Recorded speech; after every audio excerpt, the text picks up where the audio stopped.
Hey there, Alyssa. I'm really sorry for leaving you alone all this time.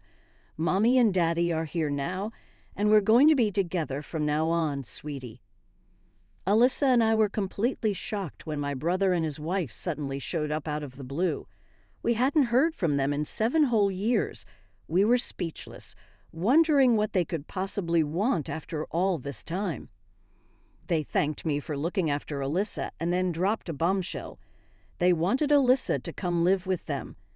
Their words felt thoughtless, like they had no clue about the struggles we've been through these past 7 years. Anger boiled up inside me. Alyssa, you've grown up so much, just like my own daughter. Let's be a happy family together with Daddy and me. I love you so much, my brother said, trying to act all loving and fatherly. But Alyssa surprised us all with her response. Huh, and who are you? The real reason behind their sudden appearance was shockingly selfish. They didn't seem to care about Alyssa's feelings at all. I'm not the same person I was before. I'm going to make my own choices and take charge of my life, so I can't be with you guys, Alyssa firmly declared, rejecting her parents' unreasonable demands. My niece's words sent my brother and his wife into a rage. Their lives had changed drastically in the past 7 years, and they'd made a big mistake. But for Alyssa, this was the beginning of her true happiness. They thought they were about to have a heartwarming family reunion, but the reality was far from it. My name is Charlotte. I got married 3 years ago and live with my 1-year-old daughter and husband. We run a pastry shop together, and our mornings start very early. Our days are busy with a few days off, but we spend our leisure time as a family. One hot July day, we were enjoying playing in a shallow creek at the park. Suddenly, my phone rang. It was a call from my brother. We weren't close, especially after our parents passed away a few years ago. We hardly ever spoke. I hesitantly answered the call. Hey, Charlotte, how are you? Long time no see. My brother's tone hadn't changed, light and carefree. Our personalities are complete opposites. I've always disliked my brother for his irresponsibility and carelessness. He seemed to have a steady job after getting married, but before that, he never held down a serious job and relied on our parents. I never saw him put in real effort. I just couldn't grow fond of him. Yeah, I'm fine. What's up all of a sudden? After high school, I went to culinary school, then trained under a renowned pastry chef, and finally opened my own shop. My brother and I couldn't be more different. Just a little favor to ask. I had a bad feeling about this while watching my daughter and husband play in the creek. I replied, if it's money you need, I don't have any. It sounded like a joke, but I was serious. What are you talking about? I would never ask my sister for money. He laughed heartily on the other end of the phone. I've never been able to understand what my brother is thinking. Actually, I was hoping you could take care of my daughter, Alyssa, for a while. It was an unexpected request. Alyssa, my niece, is a high schooler known for her mischief, and I've heard rumors about her being picked up by the police a few times recently. I doubt I could handle her. Why would my brother want to leave her with me? I was filled with anxiety. The thing is, my new wife is pregnant, and she's having a really tough time with morning sickness. I just got a transfer at work, and with the baby coming, we're planning to move to the new location as a family. But with my wife's condition, she can't take care of Alyssa. I knew my brother had remarried recently after his first wife passed away last year, but I hadn't met his new wife. I have a 1-year-old daughter and a busy job. I really don't have the capacity to look after a high school girl. We're starting summer vacation next week, and I just need you to take care of her for that period. Once the vacation's over, I'll come to pick her up. My wife often needs to rest because of her low blood pressure. I want to reduce her burden, and I can't leave a troublesome teenager alone at home. I understood my brother's situation. I had experienced severe morning sickness during my pregnancy, too. I didn't know what kind of person my new sister-in-law was, but moving and taking care of a niece during a difficult pregnancy is indeed too much. I wanted him to ask someone else, but I was probably his only option. Only for the summer vacation, right? Maybe I should help, considering my pregnant sister-in-law's condition. Absolutely. After the vacation, we'll be settled in our new place, and my wife's morning sickness should be better. I'll definitely come to pick her up. I hadn't seen my niece since my brother's first wife's funeral. However, we hadn't spoken a single word to each other at that time. I had no idea what to talk about or how to approach her. Now, despite my growing anxiety, we reluctantly agreed to take her in. The next day, my brother brought Alyssa to our house.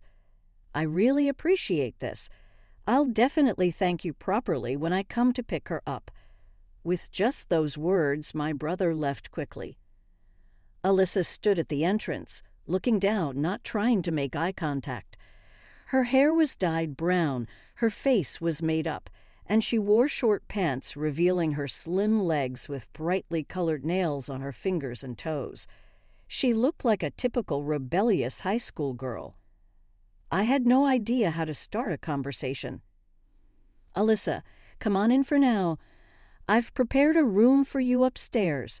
You can leave your stuff there. I chose my words carefully, as if walking on eggshells, and tentatively spoke to her. Then she looked up. I have my own room. She looked at me with her big eyes, and I felt a bit tense under her gaze. Of course, there's a spare room you can use. It's empty, but there's a small TV, and you're welcome to use the closet however you like. Honestly, I hadn't seen my niece since my brother's first wife's funeral. However, we hadn't spoken a single word to each other at that time. I had no idea what to talk about or how to approach her. Now, despite my growing anxiety, we reluctantly agreed to take her in. The next day, my brother brought Alyssa to our house. I really appreciate this. I'll definitely thank you properly when I come to pick her up. With just those words, my brother left quickly. Alyssa stood at the entrance, looking down, not trying to make eye contact. Her hair was dyed brown, her face was made up, and she wore short pants revealing her slim legs with brightly colored nails on her fingers and toes. She looked like a typical rebellious high school girl. I had no idea how to start a conversation. Alyssa, come on in for now. I've prepared a room for you upstairs. You can leave your stuff there. I chose my words carefully, as if walking on eggshells, and tentatively spoke to her. Then she looked up. I have my own room. She looked at me with her big eyes, and I felt a bit tense under her gaze. Of course, there's a spare room you can use. It's empty, but there's a small TV, and you're welcome to use the closet however you like. Honestly, I was apprehensive about sharing a space with my niece, so I made sure she had her own room to give us both some separate space. Thank you, I'll make myself at home, Alyssa said, and went upstairs with her belongings. I glanced at the sandals she took off and was a bit surprised. They were neatly arranged at the edge of the entrance. That's when our cohabitation began. I don't have school or club activities because it's summer break, so I'm pretty free, Alyssa said, and took over the household chores, helping out our busy family. Besides, since I'm staying in this lovely house for free, the least I can do is help out. She even started helping with dinner preparations and made snacks for my daughter every day. Today I made pumpkin cookies. They're additive-free and low in sugar, so they're safe for her to eat a lot. Alyssa doted on my daughter, who quickly grew fond of her, and the snacks she made daily were not only cute, but also delicious, unbelievably professional for an amateur. Alyssa, known for her mischief and police encounters, showed none of that behavior. Instead, she was honest and kind. I felt ashamed for having been trapped in my preconceptions. When we were at work, Alyssa started taking care of my daughter, who usually went to daycare, was delighted to spend time with Alyssa at home. She even started calling Alyssa Big Sis. We were filled with gratitude towards her. Why would such a kind and responsible niece get into trouble with the police? Curious, I decided to ask her. Suddenly, Alyssa became silent and looked down. Her expression was sad. It seemed like she was hiding something. Then slowly she looked up and quietly began to reveal her past to me. The past this 15-year-old girl carried was far beyond my imagination, filled with sadness and hardship. Alyssa told me about the loss of her beloved mother to illness when she was in middle school. However, it was a disease that might have been cured if it had been properly treated early on. Her mother, my brother's wife, suffered in silence, unable to make my brother understand her illness. Alyssa had harbored resentment towards her father, my brother, for this. My real mom was so kind and taught me so many things. She taught me cooking and even manners so I wouldn't embarrass myself in society. I remembered the neatly arranged sandals Alyssa had left on her first day at our. Then suddenly she was brought to my place, feeling completely abandoned by her uncle and aunt. However, with us, Alyssa began to rediscover her true self. I remember hugging her as she talked about her past with a fleeting smile. That's why she was so happy when we prepared a room for her, giving her a place where she belonged. But over time, she only used her room for sleeping. At night, she spent most of her time playing with my daughter in the living room or helping me. What Alyssa truly sought wasn't solitude, but the warmth of a family. I felt helpless and angry at my brother's selfishness. Even after summer break, Dad might not come to pick me up. I might have to return to my lonely life, so can I enjoy my time here for now? Her words brought tears to my eyes. I didn't know how to respond. Even if her father came for her, she would likely return to her previous life, overwhelmed with emotion. I just held her close, and on the last day of summer break, her fears came true. Her father didn't show up. I wondered what my brother and his wife were thinking. Were they planning to come and pick her up? If so, were they preparing to welcome Alyssa into their new home? Were they intending to become a proper family and lead a peaceful life? Or did they have no intention of coming at all? I couldn't understand what they were thinking and called my brother numerous times. However, no matter how many times I called, he never answered. How selfish can he be? My frustration was growing. Meanwhile, Alyssa was quietly packing her things. Was she planning to leave today, but she had nowhere to go? I couldn't let her go back to the dangerous streets at night. Alyssa, stay one more night with us, I said. I can't get in touch with your dad, and you have nowhere to go, right? Then Alyssa, who had been silently packing, looked up and showed a bright smile. It seemed like her eyes were reflecting the light from the fluorescent lamps, probably tears. That night, I discussed it with my husband. We couldn't let Alyssa go, and we couldn't trust my brother and his wife. We wanted to take Alyssa in and live with her. My husband nodded in agreement with my thoughts. The next morning, we told Alyssa our decision. What? I stay here? I don't have to go back to that family. Alyssa's face was filled with joy, and she cried tears of happiness. Seeing her like this, I made up my mind. I would become her mother, I thought, as I firmly held Alyssa's hands. You can stay here forever, I said. At that moment, we became a family, and then the new school term started. Alyssa dyed her hair back to black, stopped wearing makeup and doing her nails, and went to school every day. When she came home, she would immediately start making snacks for my daughter. Her skills were excellent, so we decided to try selling Alyssa's homemade vegetable cookies at our store. They became very popular as healthy snacks and sold out quickly. My mom used to bake cookies for me. I loved the sweet smell from the oven, I reminisced, and often helped her. She was very interested in the sweets we made, so on weekends, we enjoyed baking with Alyssa. Wow, it smells so good. My daughter always came to the kitchen and couldn't resist sneaking some whipped cream and other treats. Alyssa laughed heartily at my daughter's actions.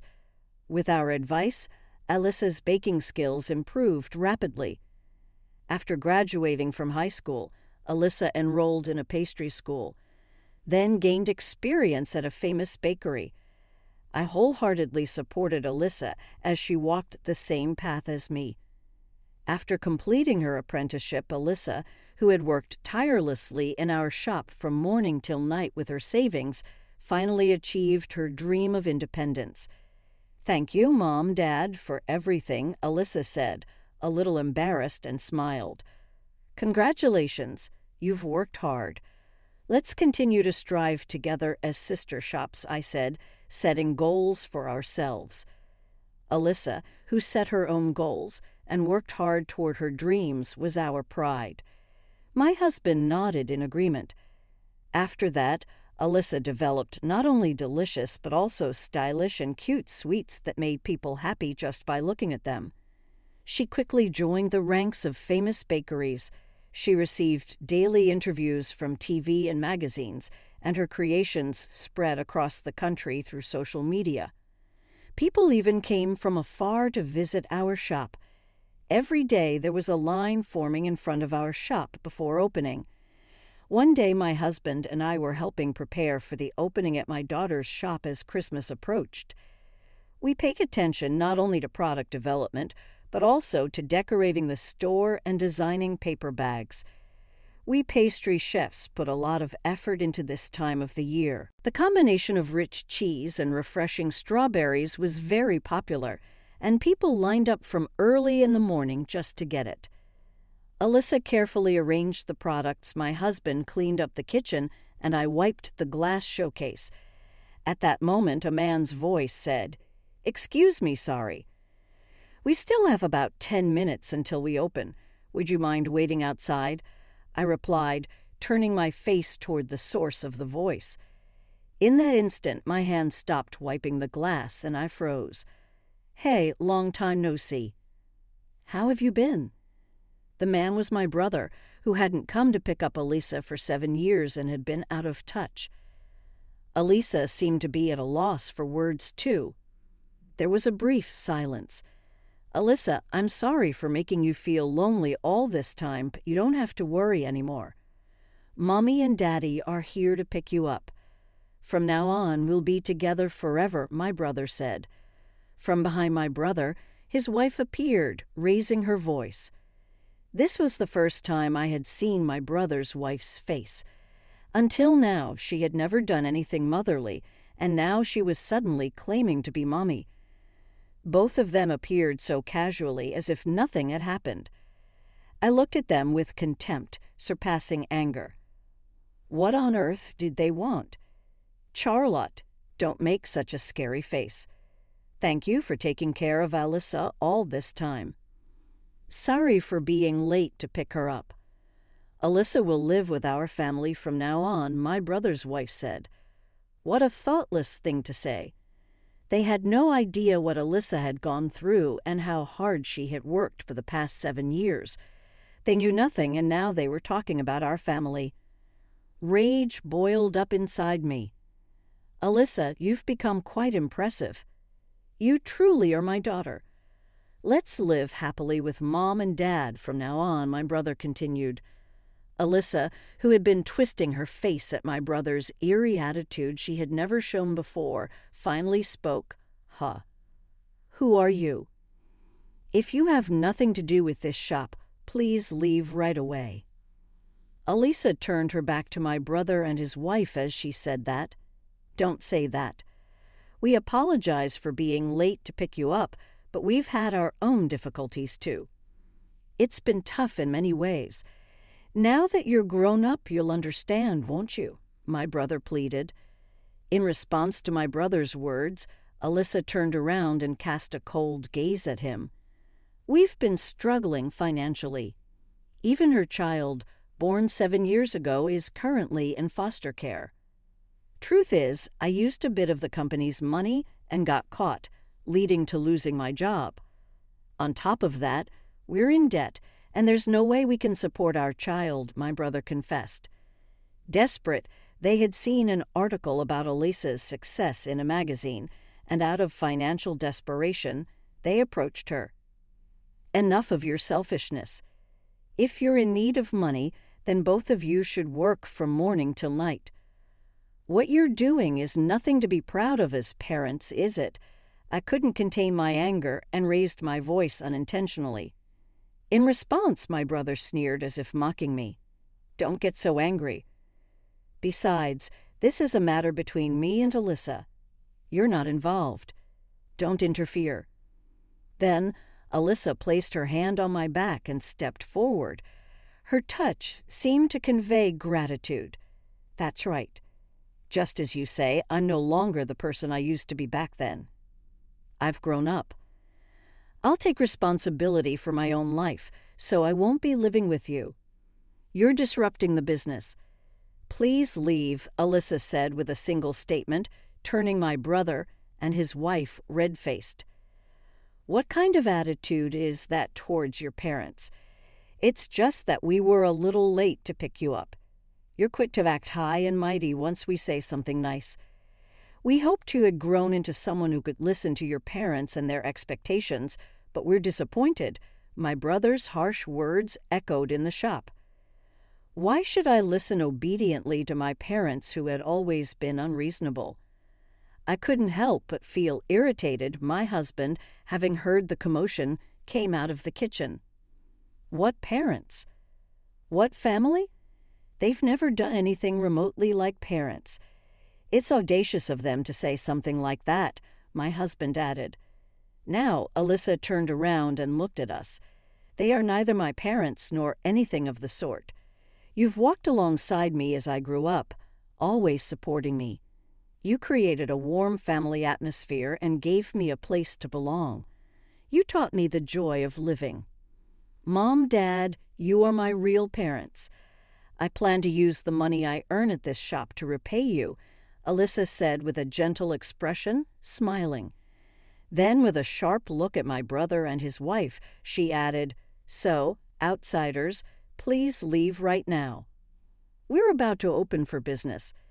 If you intend to linger here any longer, I'll contact the police for obstructing our operations. In a low voice, Elisa said, Don't make a scene like this. I was deeply moved by Elisa's words. We had raised her as our real daughter all along, and we would continue to consider her our daughter. There was no doubt about that. Don't raise your voice any further. Leave quickly. If you ever dare to show your faces in front of us again, we will definitely call the police. You won't see us again, I declared. With that, my brother and his wife roughly closed the shop's door and left. We breathed a sigh of relief, and on schedule, Elisa reopened her shop for business. It was supposed to be the end of those two, however. This was just the beginning of relentless harassment from my brother and his wife. The following day, I received an email from my brother on my smartphone. The email contained a terrifying message that seemed like a downright threat. It stated that unless Elisa was returned to my brother and his wife, they would spread negative rumors about her shop and make it impossible for her to continue her business. I immediately called Elisa's shop, and she informed me that a similar letter had been placed in front of her store. I'll burn this kind of letter. Even if they spread bad publicity about the shop, I won't be deterred. I won't be defeated by such foolish harassment, Elisa said with determination. Elisa continued to ignore the repeated threatening letters. Even though she knew they were harassment, receiving such harsh threats daily would take a toll on anyone's spirits. But Elisa remained steadfast with a determined attitude. At this point, it seemed like Elisa was waiting for the right opportunity to strike back at my brother and his wife. Finally, that chance arrived. One day, a journalist who had previously featured Elisa in a magazine visited her shop. They had received a tip about Elisa and came to verify the truth. The tipster had accused Alyssa of abandoning her parents who had supported her throughout her life once she became famous as a pastry chef. The tip also claimed that Alyssa had profited from cakes developed using her parents' ideas, keeping all the money for herself. Even when her parents were in financial distress, Alyssa was shocked. She knew exactly who the malicious tipster was even without being told. However, Alyssa didn't waver in the face of such a malicious tip. Instead, she saw it as an opportunity to fight back. "I will tell you the whole truth." With those words, Alyssa began to recount her past to the journalist. She spoke about her real mother's illness and her father's remarriage, the mistreatment she had endured after her father's remarriage, her troubled teenage years when she felt like she had no place, and how she met us during high school. She talked about her journey into the world of pastry making, her struggles, and the bond she formed with us as a couple. Alyssa also spoke about my brother and his wife's sudden appearance in her life, driven by financial motives. The journalist listened intently, hanging on to every word. If you truly love someone, would you abandon your own daughter? And isn't it the act of a real parent to show up only when it's convenient, ask for money, and resort to spreading such rumors when denied? Alyssa's story came to an end with those words. The journalist had tears in their eyes and commended Alyssa for her efforts. They decided to feature Alyssa's shop once again in a special article titled "The Shop of a Young Charismatic Pastry Chef Who Overcame a Harsh Childhood." The following month, a magazine with this headline on the cover appeared in bookstores and convenience stores nationwide, bringing even more attention to Alyssa. Simultaneously, numerous magazine journalists descended upon my brother and his wife. They were bombarded with questions about their mistreatment of Alyssa, embezzlement of company funds, a life burdened by debt, and their abandonment of their child. The couple could no longer step outside their home. Furthermore, the only person who had supported the brother and his wife, her parents and relatives, were shocked and furious when they learned the truth. Everyone was appalled by the couple's inhumane actions, and they decided to cut all ties with them. My brother and his wife found themselves isolated from society, living a quiet life while constantly worrying about the public's judgment. We thought that Alyssa's retaliation had come to an end and peace had returned to our lives. However, our battle was far from over. At this point, my brother and his wife had begun harboring incomprehensible resentment towards her mom. All the shop's windows were broken. There were glass shards everywhere inside. One morning, I received a call from Melissa. What a terrible act of harassment! Immediately, I thought of my brother and his wife. "Alyssa, don't touch anything. It's dangerous. Call the police right away. I'm heading over there now." There were security cameras installed inside the shop. The culprit should be easily identifiable. I rushed to Alyssa's shop. Upon arrival, I found the police conducting an investigation. As expected, the security cameras had captured the culprit, and it turned out to be my brother's wife. My brother's wife was promptly taken into police custody, and the interrogation began. "Who do you think you are? I'll destroy that arrogant girl's shop right away. Next time, I'll even set the whole place on fire due to Alyssa's counterattack." My brother and his wife, who had been erased from society, were now overwhelmed by an unfamiliar sense of alienation, causing them to lose their composure. My brother's wife had developed a deep resentment towards Alyssa and committed the act openly. If you're so upset, try using your own money to fix it. Well, you don't have that kind of amount, do you? Maybe you should borrow some money and experience the same hardships as us. However, the police didn't let my brother's wife's shallow thinking slide. With a snort, the police officer began speaking coldly. "This is a case of property damage and interference with business, both of which can result in imprisonment or fines. Furthermore, due to this incident, the shop's merchandise couldn't be sold and repairs were needed, causing Alyssa to lose income.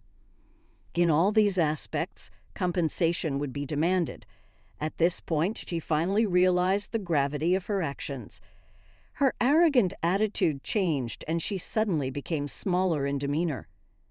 For the debt-ridden couple, there was no way they could afford the fines, so the brother's wife reluctantly entered the cold walls of prison.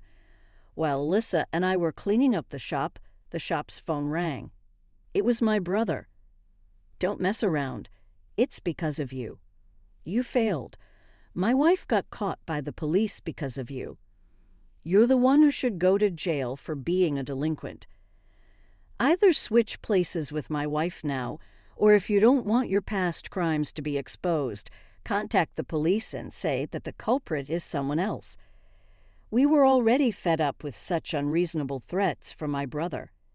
"It's your own doing. If you have the time to make these threatening phone calls, then find a job and try to pay off your debts. You can't keep relying on other people's money forever."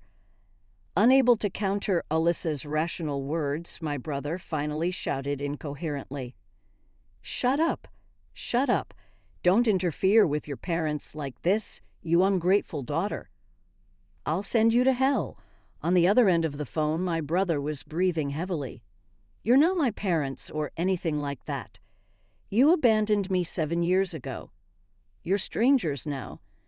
Do you think you can get away with these threats? I still have all the letters left in front of the shop. I've recorded this phone call too. If you continue to harass us, you'll face the appropriate consequences. You'll be charged with a new crime called extortion." Then, from the receiver, came my brother's growl. Exactly as Alyssa says.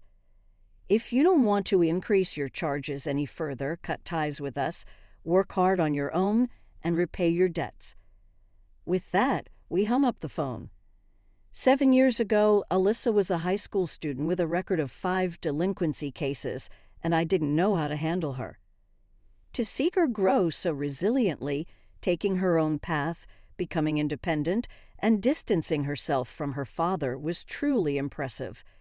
"You've really become a remarkable person. You've worked so hard." I looked at Alyssa. "Well, I'm my mother's daughter after all," Alyssa said, blushing a little, looking shy. Finally, my brother disappeared from our lives according to rumors he couldn't find a steady job and resorted to daily labor to make ends meet. Unable to afford an apartment, he spent each night without a stable place to stay. Every day he hid from debt collectors, wearing down his mental state. And gradually he seemed to forget about his wife's existence. Once his wife, who had completed her prison sentence, was released, there was no one to greet her and she had nowhere to go. However, my husband's wife dreamed of living with my brother again, unaware of the harsh reality. Through the tiny window in the prison wall, she projected her hope into the faint light. On the other hand, our shop, thanks to the featured article about Alyssa, saw even more customers. We were busy every day, which we were grateful for, and this spring we announced a collaborative product with Alyssa's shop. It was a cheesecake. When you cut the cake, the inside turned into a chocolate flavor, captivating many women. It spread nationwide and became a massive hit. Alyssa still took care of my daughter, and my daughter admired Alyssa. The two of them were like sisters despite the age difference. Then came some wonderful news. Alyssa was getting married. Her partner was none other than a male journalist she had met during an interview about her shop. After learning about Alyssa's tumultuous past through the interview, the journalist continued to support her. He began visiting the shop in his free time and even helped out on his days off. He had advised Alyssa on how to handle the harassment from my brother and his wife and to keep evidence of the threats. Gradually, the two of them grew closer, becoming partners in each other's lives. My husband and I were invited to attend the wedding as Alyssa's parents. It was the happiest news. My husband was nervous about walking Alyssa down the aisle. And there was one more thing Alyssa had requested of us, to create the wedding cake. A one-of-a-kind cake filled with our memories, their future journey, and happiness. I was already brainstorming